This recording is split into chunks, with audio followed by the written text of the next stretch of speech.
kekuatan untuk Heeh.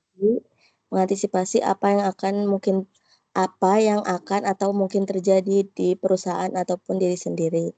Visi tersebut itu memberikan arahan atau pandangan Mhm. mengenai kehidupan kita untuk mewujudkan tujuan dan maksud tersebut gitu, Bapak, menurut kita. Oke, ada lagi yang mau disampaikan? Hanan, Bapak. Ya, silakan. Jadi menurut Hanan, visi itu suatu tujuan jangka panjang, Pak, yang ingin dicapai oleh suatu organisasi atau perusahaan. Baik. Oke, ya dari sekian pendapat itu hampir seluruhnya benar. Ya, jadi apa namanya? Sebentar. Nah, sebentar ya. Jadi visi itu adalah tadi yang disampaikan oleh rekan Anda, sebuah pernyataan yang menggambarkan tujuan atau keadaan ideal yang ingin dicapai di masa yang akan datang atau di masa depan oleh baik itu secara individu, organisasi, atau perusahaan. Masing-masing dari kalian kan secara individu pasti punya visi. Setelah saya lulus dari sini, visi Anda tuh apa? Ya kan? Yang menjadi pertanyaan, apakah ada jaminan kita pintar di kuliah itu akan sukses pada saat kita berkarir? Kan itu pertanyaannya. Bapak ulang nih, pertanyaan dalam diri kita masing-masing itu terkadang muncul, apakah kita akan sukses dengan kita pintar pada saat kita kuliah? Apakah ada jaminan untuk itu? Ada bisa jawab? Ada yang bisa jawab? Punten Bapak, saya Pak. Ya. Muhammad Kipar ya Pak. Ya. Tapi kalau misalkan menurut saya Pak ya, meskipun misalkan tadi apakah kita bakalan sukses atau enggak, misalkan di bidang perkuliahan atau mungkin setelah lulus, itu tergantung keyakinan kita Pak. Kalau misalkan memang kitanya tujuannya ke depannya untuk melangkah lebih maju, insya Allah Pak, ke depannya juga pasti akan sukses atau berhasil gitu Pak. Oke, ada lagi yang berpendapat? Silakan, ada yang ingin berpendapat?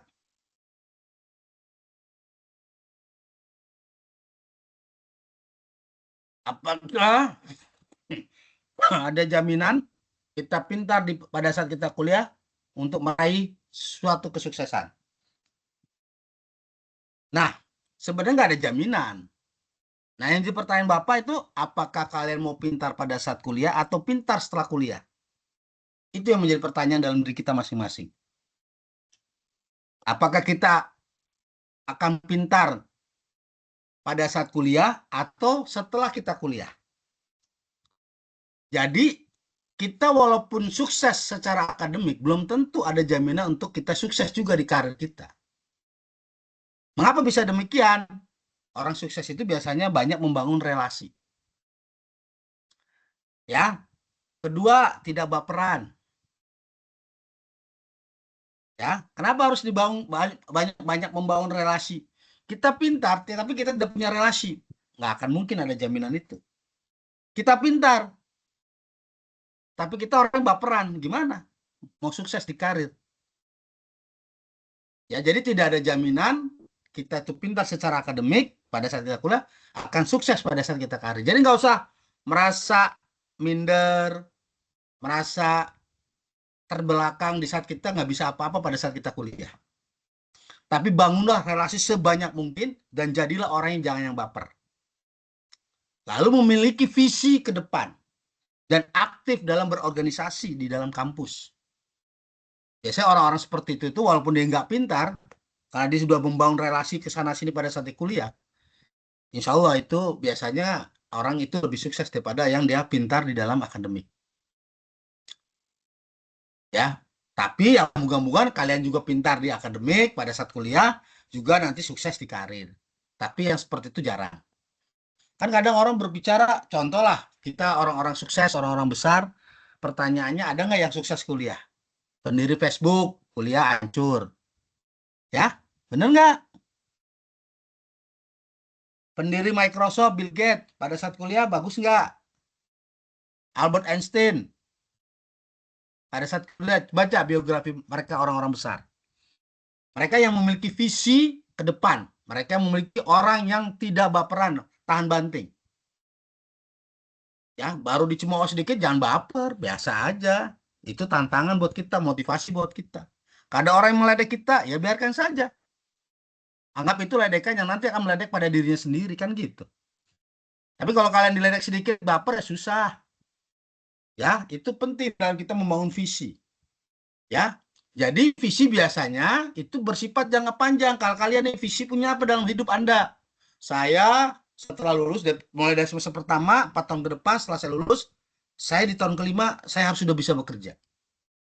Dan saya bekerja sesuai dengan bidang saya, sesuai dengan passion saya. Tanamkan pada saat Anda pertama kali kuliah. Tapi kan jarang yang begitu. Kan visi kan mimpi, Pak. Ya betul mimpi, tapi mimpi yang bisa kita wujudkan.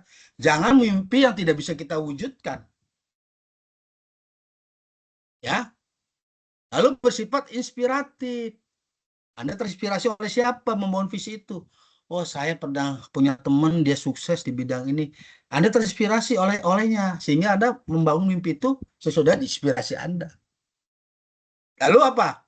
Memberikan arah serta motivasi untuk mencapai tujuan tersebut. Nah, itu adanya dorongan motivasi bagaimana Anda ingin mewujudkan visi Anda kalau Anda tidak terdorong oleh motivasi yang tinggi. Tidak ada keberhasilan itu yang muncul secara tiba-tiba. Keberhasilan itu dibangun oleh visi yang Anda bangun sendiri. Lalu bagaimana visi yang baik? Ciri-cirinya apa saja? Satu, jelas. Artinya sini mudah dipahami, tidak bersifat ambigu. Kedua, inspiratif. Artinya memotivasi individu atau orang lain yang berada di lingkungan organisasi tersebut ke arah yang lebih baik. Yang ketiga, apa? Harus bersifat realistis dalam membangun visi. Kira-kira kalau saya bangun visi ini kecapai enggak ya? Contoh misalnya, Anda punya visi nih, setelah saya lulus dari UPG, saya mau jalan kaki ke Mekah, mau umroh. Kira-kira kecapai nggak yang begitu? Anda bisa jawab. Realistis tidak? Realistis. Cuman kan harus berdarah-darah begitu. Masa jalan kaki dari Serang mau ke umroh ya? Setelah lulus misalnya. Ya. Jadi realistis itu meskipun ambisius, visi itu tetap harus memungkinkan untuk dicapai. Contoh misalnya, siapa nih? Gita misalnya. Setelah lulus saya mau nikah lah. Itu pasti akan tercapai. Ya. Kita punya cita-cita, setelah lulus saya mau jadi ibu rumah tangga aja lah, nggak apa-apa. Saya hanya belajar aja biar saya punya gelar S1. Bisa itu saya mau nikah sama pejabat misalnya. Nikah sama dokter misalnya. Ya nggak ada masalah. Itu realistis. Lalu yang keempat, dalam membangun visi yang baik itu adalah fokus ke masa depan. Yaitu menggambarkan kondisi yang ingin dicapai di masa yang akan datang. Fokus kepada visi Anda. Sekarang Anda punya visi apa? Untuk selalu lulus. Fokus ke situ. Jangan belak-belok. Memang dalam hidup itu kita memang banyak aja rintangan, kerikilnya, dan sebagainya. Ada. Hidup itu kan nggak mudah. Banyak cobaan dan tantangannya. Tapi bagaimana kita menghadapi cobaan dan tantangan itu sebagai bentuk motivasi dalam membangun diri. Lalu dalam sisi itu ya ringkas, ya. Lalu apa? Menggambarkan tujuan utamanya. Nah, jadi visi itu adalah dapat membantu memberikan panduan dan semangat Anda untuk bergerak maju menuju pencapaian yang Anda inginkan. Itu. Sampai di sini paham? Paham, Bapak. Paham ya? Coba kita Nur Aini, Bapak mau tanya nih, visinya setelah lulus mau ngapain?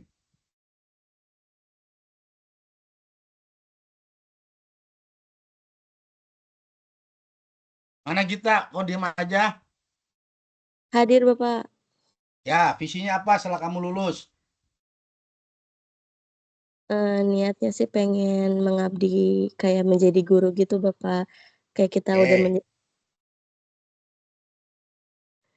iya Pak gitu.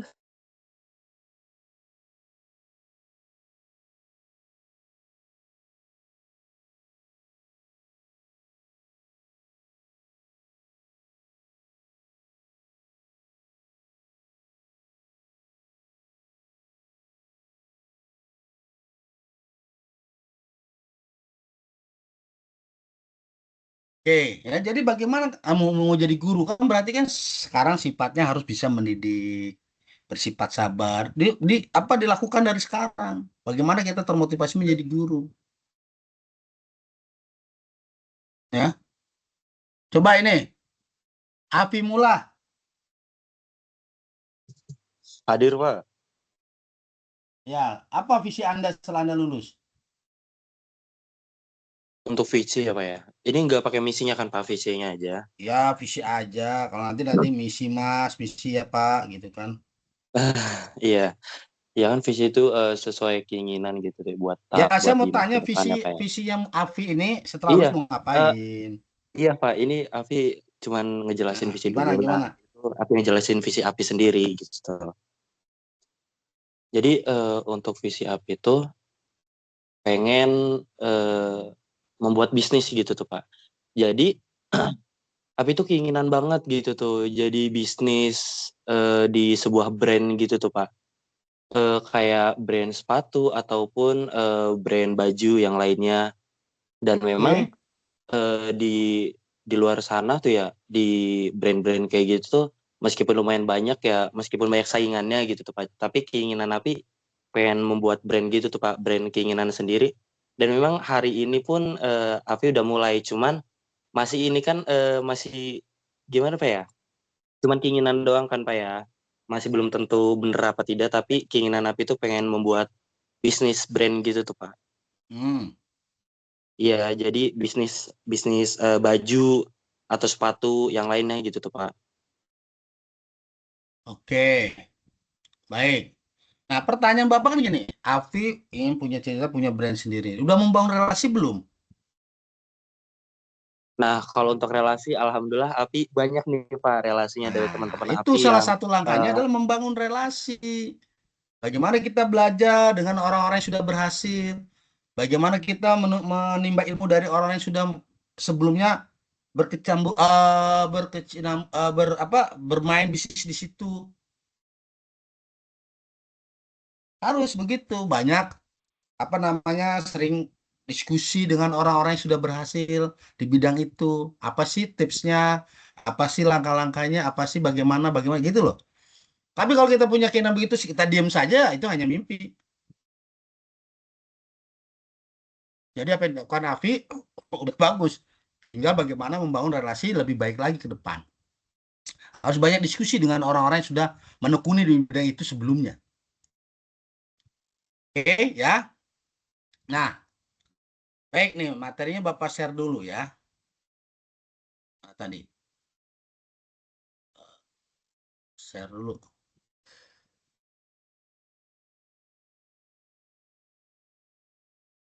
Oke. Memahami visi kepemimpinan sumber daya manusia ya. Selamat datang, mari kita jelajahi visi kepemimpinan sumber daya manusia yang inspirasi dan memotivasi. Oke, sebentar. Nah, di sini visi adalah sebagai kompas. Ya, satu, kalau dalam kepemimpinan itu memiliki tujuan yang jelas.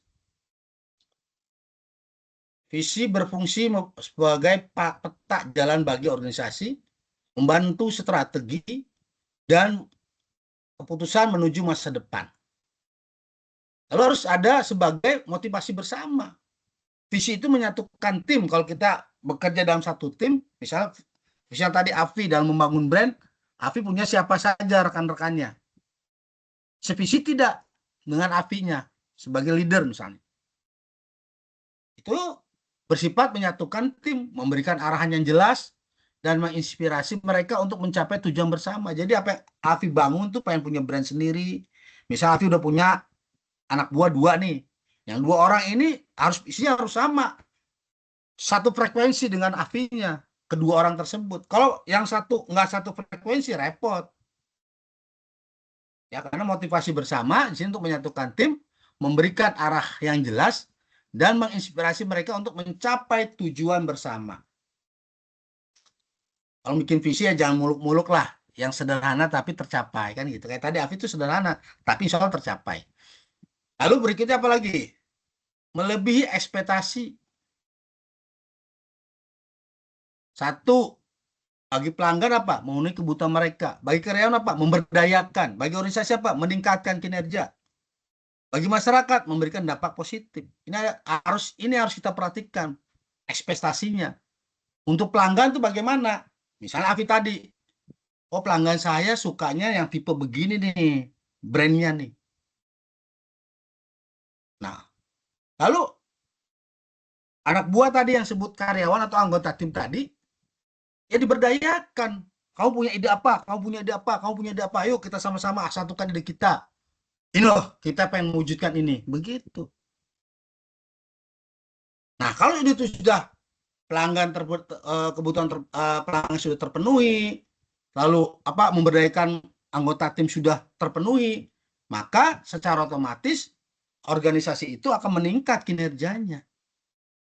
Kalau organisasi meningkat kinerjanya, dampaknya kepada masyarakat apa? Memberikan dampak positif. Begitu banyak orderan pasti Afi, oh takut nih pelamar baru, karyawan baru, kan begitu. Ini harus terpenuhi 4 unsur ini nih. Pelanggan, karyawan, organisasi, masyarakat. Lalu apalagi? Dalam membangun misi itu harus menciptakan budaya positif. 1, lakukan komunikasi terbuka, yaitu membangun kepercayaan dan rasa saling menghormati. Kita sebagai pemimpin jangan merasa sombong, jangan merasa kita paling pintar. Tanpa mereka kita nggak bisa apa-apa. Begitu. Jangan kita mentang-mentang jadi pemimpin, terus kita merasa pintar sendiri, ya siap-siap aja itu menunggu keruntuhannya. Seperti contohnya Fir'aun. Fir'aun merasa pemimpin hebat dan akhirnya dia mengaku Tuhan. Apa yang terjadi?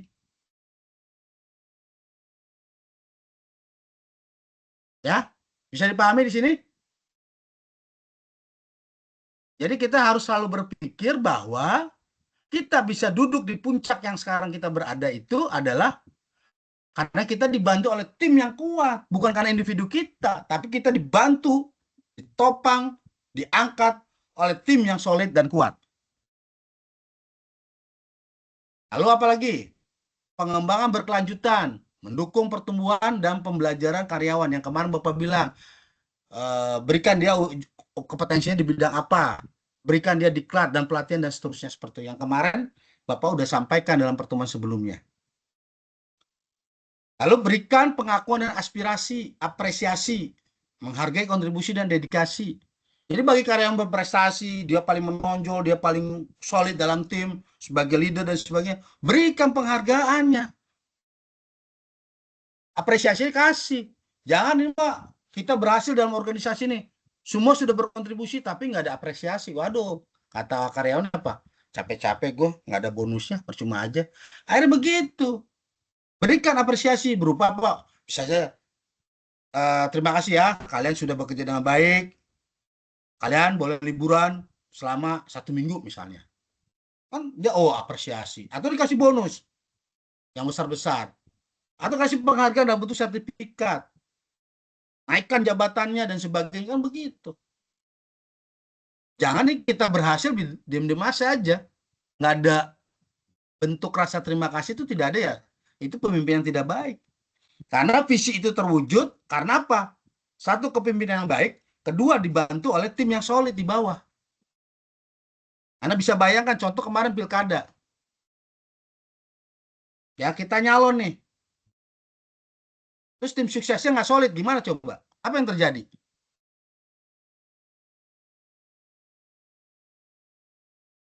Menang nggak kita? Kalau kita memiliki tim yang nggak solid di bawah, ke sosialisasi kepada masyarakatnya, tim kita nggak begitu baik. Tapi kalau kebalikannya, kita nyalon, terus tiba-tiba tim sukses kita ke bawah ini, waduh, luar biasa dengan masyarakat. Terus pada saat kita terpilih, apa kita akan meninggalkan tim yang sudah membantu kita? Kan pertanyaan begitu.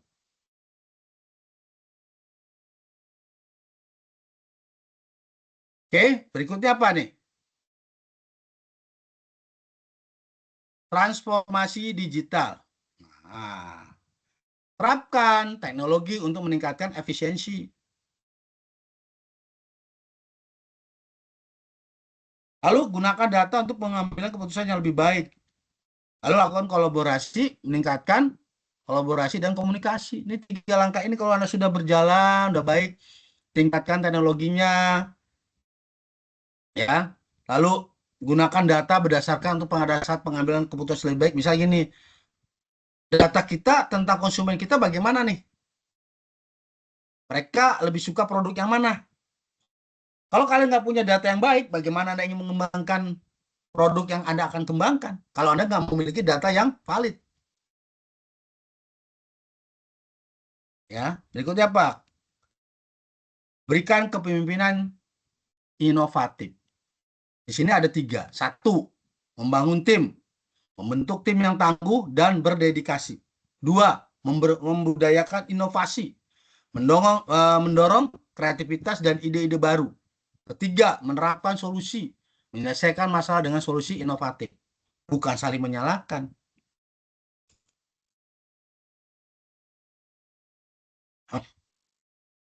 Sampai di sini, ada yang ingin ditanyakan? Silakan.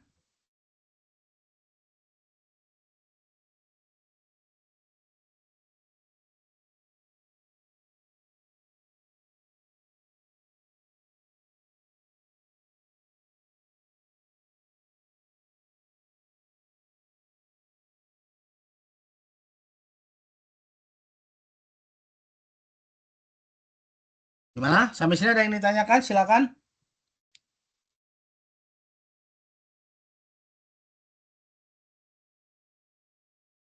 Silakan, ada yang ingin ditanyakan? Tidak ada sepertinya, Pak. Masa nggak ada? Kebiasaan nih. Dari sekian berapa orang nih? Dari 39 orang nggak ada yang nanya. Izin bertanya, Hah? Pak. Silakan ditulis di kolom chat pertanyaannya. Siapa?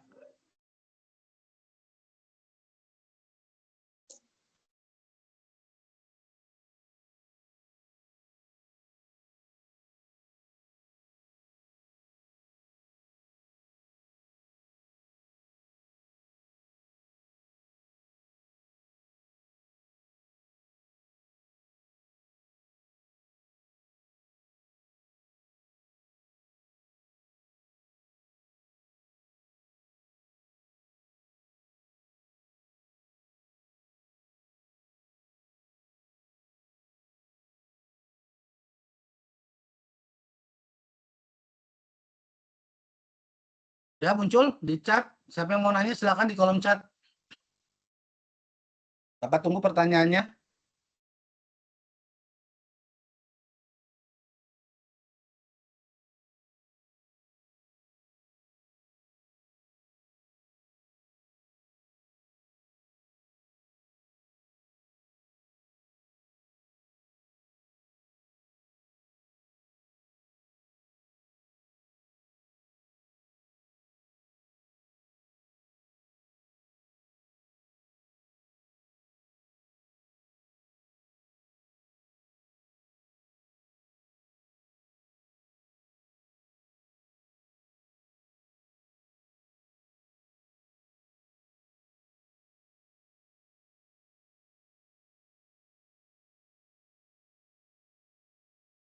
Silakan yang ingin bertanya tulis di kolom chat. Iya, Bapak, ini lagi ditulis, Pak. Siap.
Ayo, bentar. Aduh, sebentar.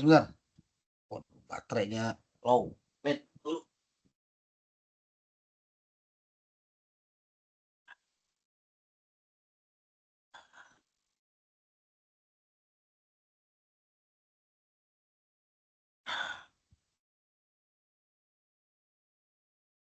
Baik ya, Bapak bacakan. Jadi, dalam situasi keterbatasan SDM atau karyawan, seorang pemimpin tetap harus bersifat inovatif dan tetap mendorong pengembangan keterampilan karyawan dengan atau SDM dengan cara yang efisien dan kreatif ya. Jadi ada beberapa strategi yang harus digunakan dalam membangun keterbatasan SDM. Coba bacakan Tri, nomor 1 apa tadi tuh? Mana Tri? Iya, Pak. Ya, bacakan. 1 apa?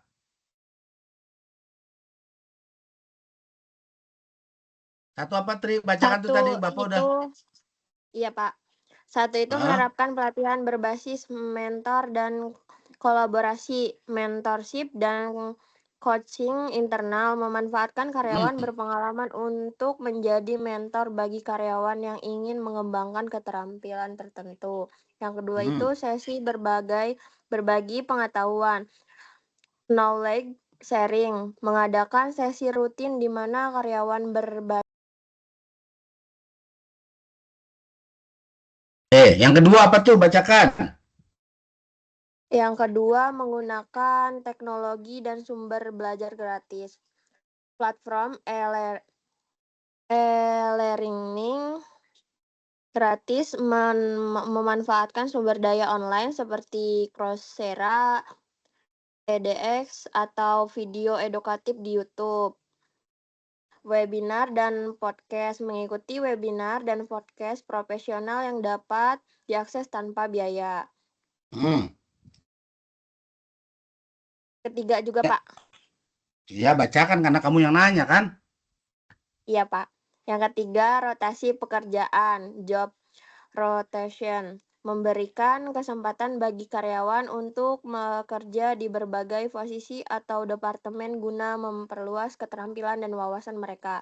Yang keempat itu ada proyek khusus dan tantangan inovasi, mendorong partisipasi dalam proyek inovatif internal yang memerlukan solusi kreatif sehingga karyawan belajar sambil bekerja.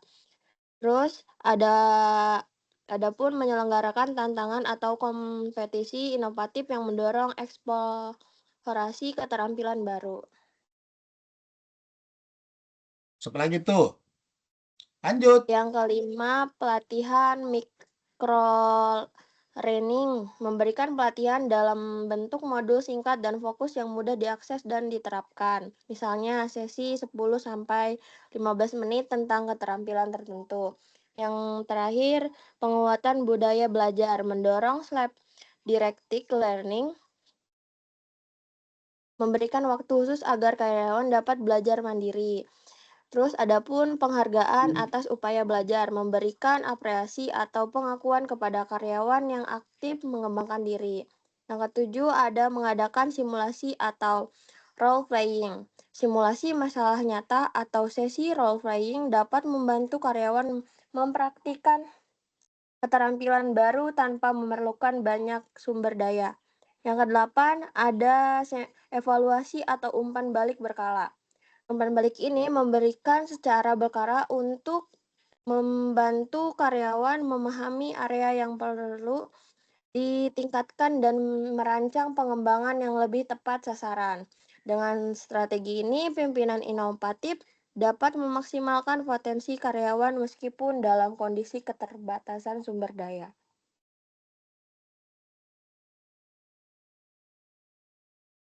Sudah, Pak.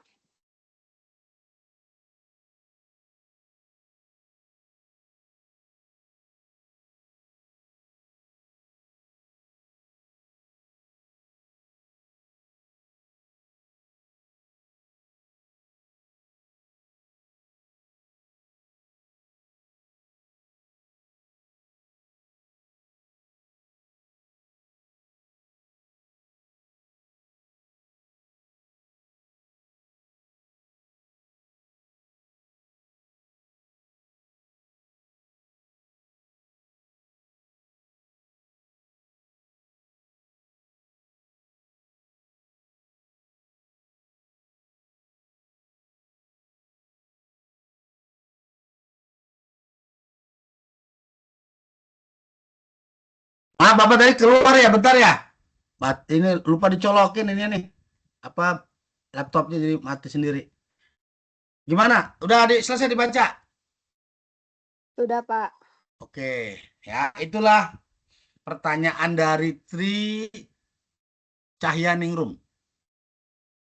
Nah, tadi ada pertanyaan kedua, siapa tuh tadi tuh ya? Nah, ini dari Dinda. Tapi sebelumnya dari mana nih? Dewi Lestari. Taruh. Tadi Maulana udah Harun, Ulan Pak. ya. Pertanyaannya, tadi Bapak kan menjelaskan bahwasannya apresiasi tim dan dalam sebuah keberhasilan perusahaan itu penting. Jadi bagaimana jika kita menjadi tim yang sudah berhasil menyelesaikan proyek atau target sebuah perusahaan, namun atasan atau manajer itu tidak mengapresiasi kerja tim. Apa yang harus kita lakukan bersama tim? Pertanyaannya cuma dua. Ya. Satu, apakah Anda mau tetap bertahan dengan situasi dan kondisi perusahaan atau organisasi yang seperti itu, atau lakukan resign? Kan kita bekerja itu kan bukan hanya diakui, tapi kita juga butuh pengakuan dan penghargaan. Bukan diakui keberadaannya, tetapi juga kita harus diakui, dia harus dihargai dan diapresiasi. Jadi timbul dalam pertanyaan kita di situ adalah pertama, apa kita tetap bertahan di situ atau kita resign? Kan gitu. Kan jadi pertanyaannya di sini kan bagaimana menghadapi, kan gitu ya. Pertanyaan umumnya kan begini nih. Bagaimana menghadapi ya pimpinan yang tidak memberikan penghargaan.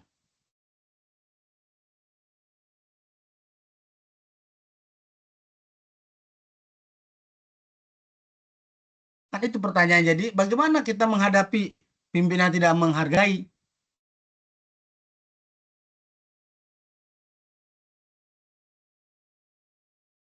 Jadi dalam menghadapi pimpinan tidak memberikan penghargaan bisa menjadi tantangan tersendiri buat individu kita.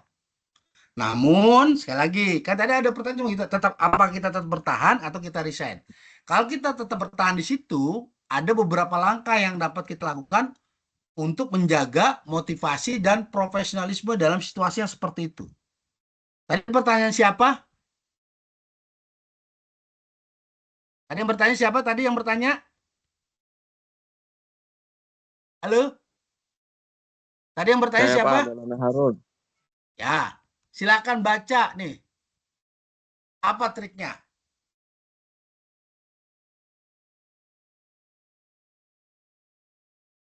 Silakan dibaca.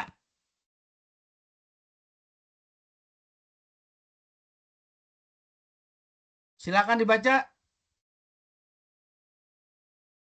Halo? Silakan Iya dibaca. Bapak. Ya, dibaca dong. Ah, baca dulu tuh.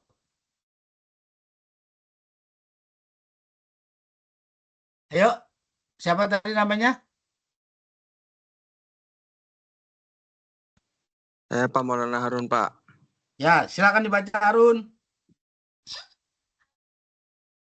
Ya Pak, tetap fokus pada presentasi dan tujuan pribadi, tetapkan target.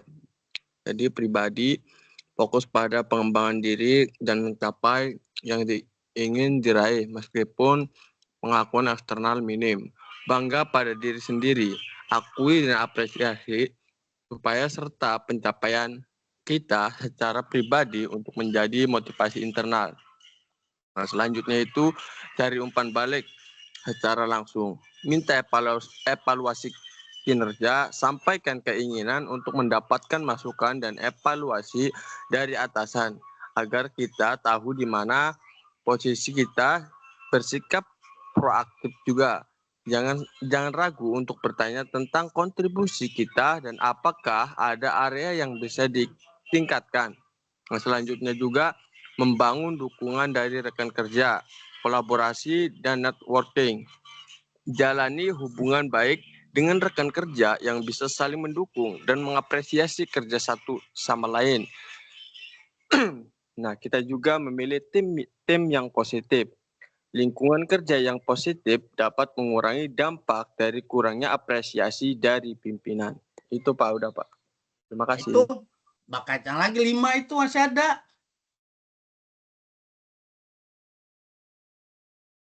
Part 5-nya tolong dibacakan tuh.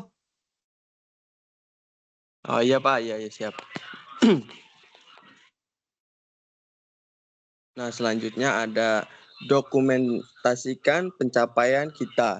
Catat prestasi, simpan catatan mengenai tugas yang berhasil diselesaikan. Kontribusi atau proyek yang sukses ini bisa berguna untuk penilaian kerja atau peluang karir di masa depan. Nah, selanjutnya ada portofolio kerja. Kumpulkan hasil kerja sebagai bukti nyata pencapaian kita. Nah, kita juga bisa mengumpulkan portofolio hasil kerja sebagai bukti kenyataan pencapaian kerja kita. Nah, selanjutnya sampaikan aspirasi dengan bijak, komunikasi terbuka. Nah, poin kelima ini kita sampaikan aspirasi dengan bijak. Nah, komunikasikan dengan terbuka dan secara baik-baik. Jika memungkinkan, sampaikan secara profesional kepada pimpinan bahwa apresiasi atau pengakuan sangat membantu dalam memotivasi tim. Nah, jadi kita sampaikan tuh aspirasi kita terhadap pimpinan secara baik bahwa apresiasi atau pengakuan yang bisa disampaikan itu bisa memotivasi atau membangkitkan kinerja tim. Nah, gunakan pendekatan solutif. Nah, alih-alih mengeluh, tawarkan solusi seperti usulkan mekanisme penghargaan yang sederhana namun efektif. Nah, ini kita bisa tawarkan solusi seperti usulan yang bisa membantu sebuah perusahaan tersebut namun bersifat efektif. Itu saja Pak, terima kasih. Nah, oke ya. Jadi itu ada 8 langkah yang bisa kita lakukan kalau kita tidak merasa dihargai. Ya, kalau kita mau tetap bertahan tuh langkah-langkahnya tadi tuh udah dibacakan oleh teman Anda ya. 1, tetap fokus pada prestasi yang tujuan secara individu atau pribadi. Lalu cari umpan balik secara langsung. Lalu apalagi? Bangun dukungan dari rekan kerja. Dokumentasikan pencapaian Anda. Ya, lalu apalagi? Sampaikan aspirasi dengan bijak. Temukan motivasi eksternal. Kelola emosi dan tetap profesional. Evaluasi jangka panjang. Jadi kalau kita masih tetap bertahan di situ ya itu 8 hal yang harus kita lakukan. Tapi kalau memang kita sudah merasa tidak betah lagi di situ, ya silakan Anda mau resign atau bagaimana. Kita udah berkali-kali ini prestasi tapi nggak ada apresiasi dari pimpinan. Ya buat apa? Kita udah lakukan 8 hal tersebut ya salah satu jalan. Kalau Anda ingin berkembang lebih jauh lagi, Anda resign ke tempat yang lebih baik. Karena biasanya lingkungan kerja seperti itu banyak toksiknya. Masa orang sudah punya prestasi dalam tim, terus tidak ada, mohon maaf, tidak ada apresiasi, ya kan, dalam hal penghargaan. Kan kita bukan hanya sekedar kerja itu bukan hanya sekedar kita diakui, tapi kita juga bekerja juga harus bukan hanya sekedar diakui, tapi juga harus dihargai. Ya kalau kita hanya diakui saja, oh kamu bagus, tapi tidak dihargai buat apa? Jadi kerja itu bukan hanya butuh pengakuan, tapi butuh penghargaan dan dihargai. Oke, pertanyaan berikutnya siapa tadi ya? Ada pertanyaan lagi tadi, kalau saya cakep juga tuh pertanyaannya siapa ya tadi ya? Pertanyaan dari siapa nih? Dinda. Izin bertanya, saya Dinda. Pak, semisalnya kita jadi pimpinan perusahaan. Kita sudah baik, mungkin jadi pemimpin yang nggak maksa orang. Yang kerja sama kita itu buat selalu ngasih ide. Tapi karena dia merasa orang yang paling bisa andalkan di tim, jadi dia merasa nggak perlu ngasih ide. Cukup kasih tugas ke dia saja, dan dia percaya bahwa apapun yang bakal ditugaskan ke dia itu pasti dia bisa selesaikan, dan memang dia memiliki kinerja yang baik di perusahaan tersebut. Bagaimana Pak menanggapinya orang seperti itu Pak? Jadi gini, apa ya, kalau ada orang dalam satu tim itu merasa dia lebih pintar, lebih menonjol dari yang lain, sebenarnya kan kita tinggal bicara baik-baik, panggil. Kamu harusnya berikan share knowledge, share pengetahuan apa yang kamu punya, bagikan. Maksudnya adalah apabila dia tidak berbagi itu kan dia, taruhlah dia pelit nih sama ilmu, nggak mau berbagi dengan yang lain. Misalnya, ini berbahaya.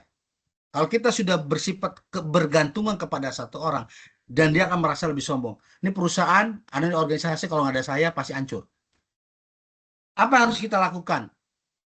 Lakukan pembinaan, lakukan kemarin seperti yang kemarin Bapak sampaikan pertemuan sebelumnya, kirim pelatihan pendidikan kepada karyawan lain untuk ngimbangin yang bersangkutan. Dan kita sebagai pimpinan jangan merasa ketergantungan dengan satu orang.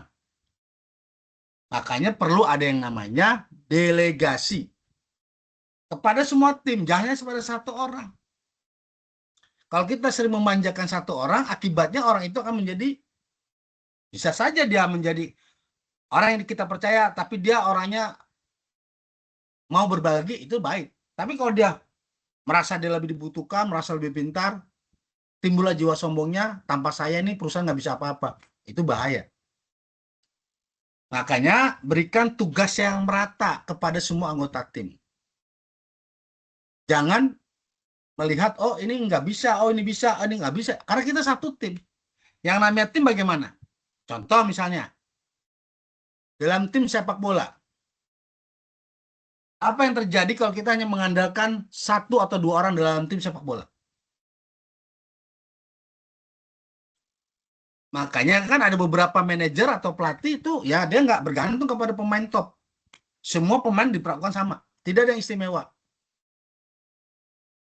Banyak hal yang terjadi apabila suatu klub sepak bola misalnya mengandalkan pemain yang sudah merasa ini paling bagus, paling ini, wah, dimanjakan. Akibatnya apa? Pada saat dia cedera bagaimana? Sama dalam perusahaan itu. Kita jangan hanya mengandalkan kepada satu atau dua orang. Semua tim itu adalah anggota tim. Perlakukan hal yang sama. Jangan ada like and dislike ini gitu. Jangan ada maksa dia, saya nggak suka sama ini, saya suka sama itu. Saya nggak senang sama itu, saya nggak suka dengan itu. Bahaya kalau kita sebagai pemimpinan, sebagai pemimpin, kita sudah memiliki sifat seperti itu. Bahaya di mana? Kalau kita sudah bergantung kepada satu orang, yang lain tidak diberikan kesempatan, maka pada saat dia meninggalkan kita, ya kita akan merasa, waduh ini gimana nih nanti kalau nggak ada orang ini. Jangan begitu kita sebagai pemimpin. Makanya kalau saya pemimpin, sekali lagi Bapak pesan, kalian harus memperlakukan hal yang sama kepada semua anggota tim. Jangan merasa ini lebih pintar, ini didahulukan, ini nggak kurang pintar, ini dicuekin. Jangan. Anggota tim itu semua sama, memiliki hak dan kewajiban yang sama. Ya, lalu pertanyaan berikutnya siapa lagi nih? Lukman. Di Banten ini kan masih ada Pak pemimpin yang masih mementingkan keluarga atau lebih menguatkan kedinastian. Di Banten masih banyak daerah-daerah dinasti di bidang politik. Pertanyaannya, dampak terbesar apa yang balik menguak bagi masyarakat, padahal masyarakat sudah mengetahui salah satu pemimpin Banten ini lebih mementingkan dinasti, tapi kenapa masyarakat masih memilih pemimpin yang punya darah dinasti tersebut? Jadi, yang namanya pertanyaan gini, dinasti politik dilarang tidak dalam pemerintahan kita? Pertanyaan gitu aja dulu. Dilarang tidak dinasti politik? Halo? Ya Pak. Dinasti politik dilarang nggak di dalam negara kita? Tidak, Pak. Tidak ada kan? Nggak ada. Tidak ada yang Enggak, melarang kan? Pak. Karena undang-undangnya nggak ada yang melarang itu. Nah, makanya saya lagi nih, ini kita mau lari ke politik nih ya. Kan tadi udah sepakat ya bahwa dinasti itu tidak dilarang. Itu yang pertama. Lalu, sebentar dulu ya Bapak. Sebentar dulu. Sebentar.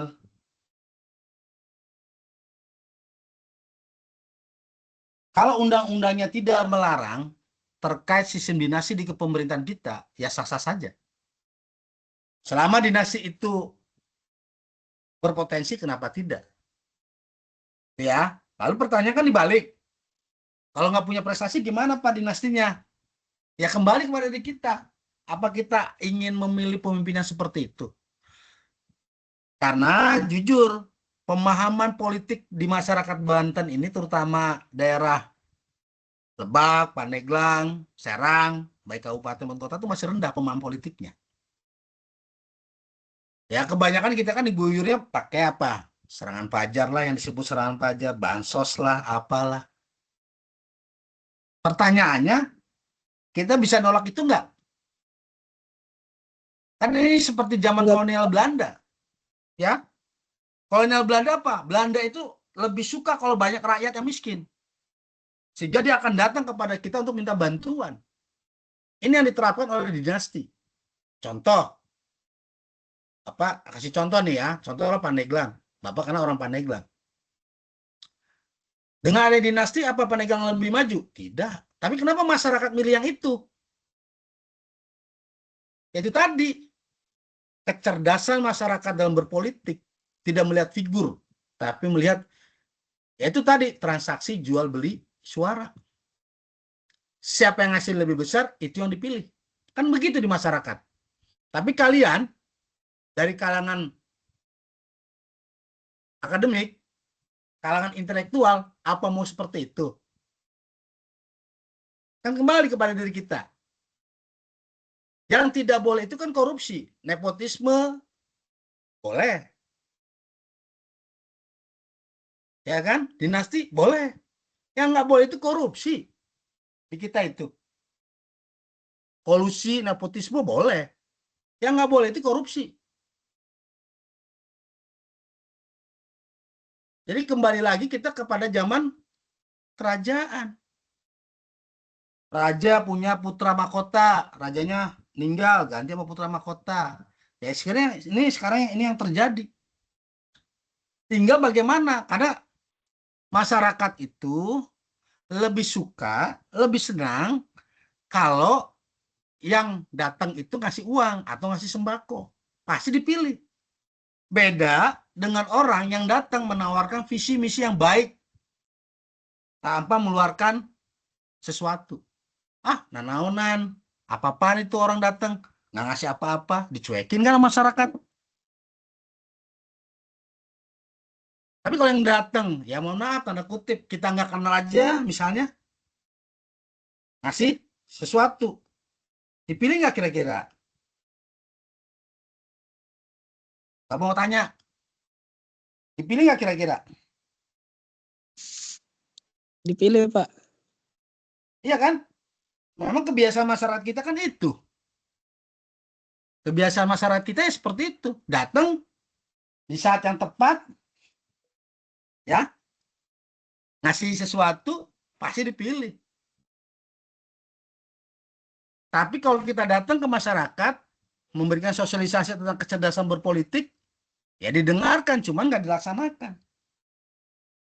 Kembali lagi, indeks pembangunan manusia di Provinsi Banten ini kan nggak rata. Beda dengan Tangerang, beda dengan Serang. Lihat IPM Kabupaten Serang kebanyakan berpendidikan apa? Terus tingkat pemahaman politik dinastinya seperti apa? Ya kan? Kita kembali lagi kepada pemilih. Sekarang mau milih yang seperti apa? Sekarang apa yang terjadi dengan Banten?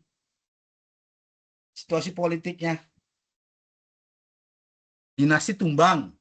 Pertanyaannya, ini kita dapat gubernur baru, apakah lebih baik? Ya, moga-moga lebih baik. Dengan tumbangnya dinasti misalnya. Dengan tumbangnya dinasti, maka ada pembaharuan tidak? Ya, moga-mogahan ada pembaharuan. Artinya di sini, untuk dinasti kembali lagi kepada kita masing-masing. Apakah kita menjadi pemilih yang cerdas atau yang kurang cerdas? Ya siap-siap aja bagi masyarakat yang kemarin memilih pun dalam kategori mohon maaf. Ya kan? Yang ngasih sembako atau ngasih serangan fajar, ya siap-siap aja 5 tahun ke depan kita mau jadi seperti apa Banten ini? Apakah Banten akan tetap seperti ini atau bagaimana? Banten itu berdiri tahun 2000, sekarang 24 tahun Banten berdiri, yang maju hanya wilayah Tangerang. Serang, ada yang tinggal di kota Serang nggak? Ada. Ada, Hah? Pak. Ada. Ada kan? Apa yang Ada. dirasakan oleh pemimpin kota Serang selama 5 tahun terakhir? Ada nggak perubahan? Ada, Pak, sedikit. Bapak jujur kemarin nggak milih wali kota, Bapak golput. Ya mohon maaf aja, dari calon yang ada, mana yang memiliki visi? Bapak kasih contoh, siapa yang bisa membenahi Pasar Rau? Itu tantangannya gitu aja dah. Bapak akan pilih kalau ada yang bisa milih apa? Membenahi Pasar Rau.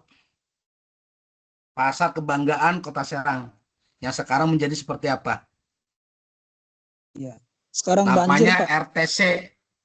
Raut Trade Center. Bayangin aja namanya RTC loh. Raut Trade Center. Dulu diresmikan oleh Bu Megawati. Pimpinan umum partainya Bapak. Tapi sekarang apa nasibnya Raut? Menjadi pasar yang kumuh, masa pasar di tengah kota provinsi seperti itu. Dan tidak ada keberanian dari pemimpin sebelumnya untuk menertibkan Raut. Siapa yang berani? Nggak ada. Karena sudah dilapak-lapak. Ini punya siapa? Ini punya siapa? Jawarannya ini siapa jawarannya? Ya susah. Kesadaran masyarakat kita, kembali lagi saya nggak nyalain pemimpinnya. Kesadaran masyarakat kita. Yang tidak peduli dengan itu semua.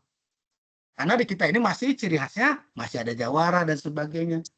Kalau jawarannya untuk pembangunan sih nggak ada masalah. Ini kan kebanyakan jawarannya untuk kepentingan pribadi, memperkaya diri sendiri, tanpa memperdulikan ketertiban dan kebersihan lingkungan yang ada. Apa yang terjadi kemarin banjir kan? Kalau Bapak sih lihatnya sederhana aja itu. Apakah kita tetap memilih pemimpin yang dinasti seperti itu? Kan tidak. Ya mudah-mudahan sekarang dengan runtuhnya dinasti, Banten lebih baik lah, gitu aja. Ya, jadi mudah-mudahan ya Bapak juga kan salah satu anggota partai ya. Jadi Bapak juga merupakan salah satu kader. Jadi Bapak melihat ini ya suatu terobosan barulah di Banten dengan tumbangnya dinasti. Ya mudah-mudahan lebih baik ya dengan adanya pemimpin baru yang tidak berbau dinasti. Ya mudah-mudahan di Banten lebih baik, terutama Serang, kota maupun Kabupaten Serang. Mudah-mudahan ini menjadi lebih baik lah ya. Kita sebagai orang yang memiliki tingkat intelektual yang tinggi ya hanya bisa berharap seperti itu. Makanya kalian nanti ke depan kalau ada pemilihan lagi, lihat dulu calonnya. Jangan lihat ngasih berapanya baru dipilih. Ini kan kebanyakan di kita gitu. Menjelang pemilihan pada nungguin aja di rumah, pintunya diketok sama tim sukses. Siapa tahu ada yang datang amplopnya. Kan gitu ya? Kebanyakan, bener nggak? Iya, betul, Jangan Pak. kalian gitu juga lagi, nungguin. Ya, Lukman nungguin nggak di rumah? Lukman nungguin, Pak. Nah iya, ini pembodohan yang dilakukan oleh Belanda, Ini zamannya kolonial kayak begini. Dibagikan sembako biar rakyatnya pada nurut. Jadi kalau kita mau bicara Indonesia 2045 menjadi Indonesia emas, nggak akan tercapai. Selama bansos BLT masih ada, nggak mungkin kita akan mencapai Indonesia emas di tahun 2045. Karena kita lebih suka memelihara orang-orang miskin agar kita terpilih. Kalau nggak ada orang miskin, siapa yang mau milih? Kan gitu. Selama masih ada masyarakat miskin, ya dinasti tetap akan berjalan. Politik uang masih tetap berjalan. Nggak mungkin kemiskinan itu terentaskan di Indonesia. Kalau masih bermain dengan money politik. Kenapa? Karena lebih suka rakyat itu diberi dibandingkan dibangun. Orang nyalon dewan, begitu juga sama. Entah siapa orangnya. Uangnya masuk, dipilih. Kita nggak kenal. Makanya lain kali, kalian sebagai pemilih cerdas, amati orang ini siapa. Punya rekam jejaknya seperti apa. Jangan ya nungguin tadi, sembakonya. Bayangkan kalau kemarin pemilihan tanpa ada bansos. Mungkin Indonesia akan menuju Indonesia emas 2045. Tapi bagaimana Indonesia ingin menuju Indonesia emas 2045 kalau masih ada yang berpraktik seperti itu? Kalau dinasti Bapak nggak nyalahin, karena di undang-undangnya nggak dilarang. Yang dilarang itu tadi, memberikan bansos, ya, money politik, itu yang dilarang oleh undang-undang. Tapi kalau dinasti nggak dilarang. Oke, itu saja dari Bapak, karena kita udah duhur. Ya, tidak semua pertanyaan Bapak jawab. Mari kita sama-sama menutup rangkaian perkuliahan ini dengan mengucapkan lafaz hamdalah. Alhamdulillahirrahmanirrahim. Sebelum Bapak tutup, Alhamdulillah. Bapak tanya, ada yang belum diabsen? Saya Pak Wulandri. Sebentar, satu-satu. Jangan ramean. Bentar, Bapaknya nggak kedengeran nantinya.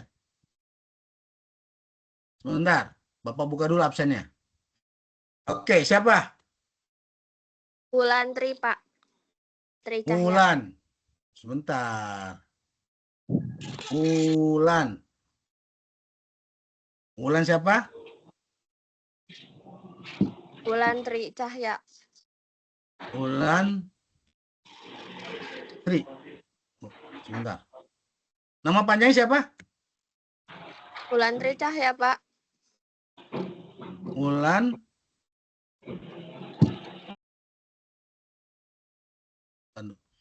ya. Nggak ketemu ya. Bentar. Wulan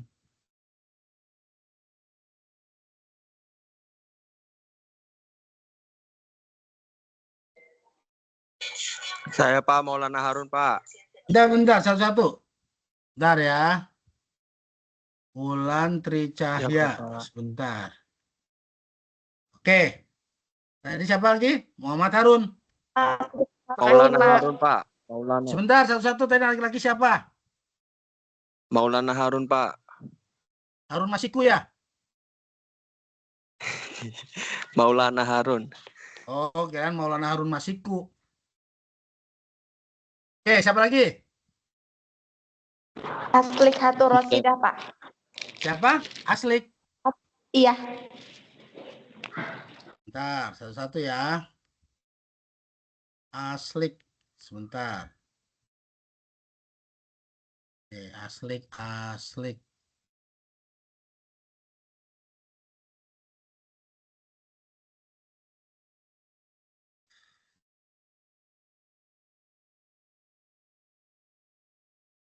Oke, siapa lagi? David Ada. Muhammad Syahid, Pak. Satu-satu, siapa? David Torik. David Torik, sebentar.